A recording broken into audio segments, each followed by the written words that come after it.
Welcome to this week's Q&A. We've got a great question to start the year off from a viewer in the UK, in London. And this gentleman's an Australian expat living in London, working in London. He's asked, well, it's 2023.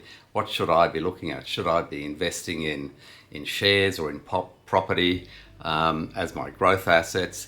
And people often ask questions like this, but of course it's impossible to give an answer based simply on those criteria, because everyone needs to have a look at their whole situation, I guess financially and personally, especially if you're an Australian expat living and working abroad, because there are so many more factors that need to be considered. And we find that many of our clients, certainly who are Australian expats, will tend to have superannuation balances that they've left back in Australia when they've travelled abroad to work, and they don't really pay much attention to that. So it's important, because if you're looking at investing in growth assets, and you know, the asset classes that are growth asset classes are property and equities generally.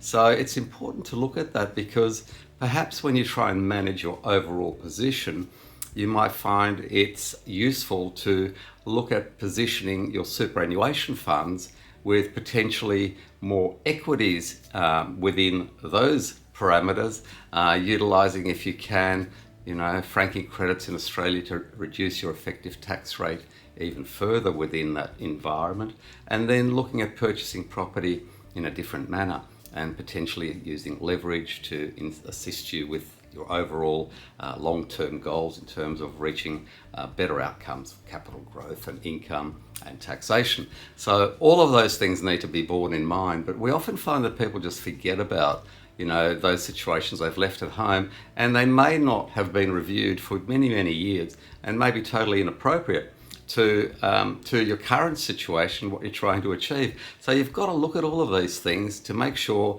that your finances and your whole financial position is working most efficiently for you.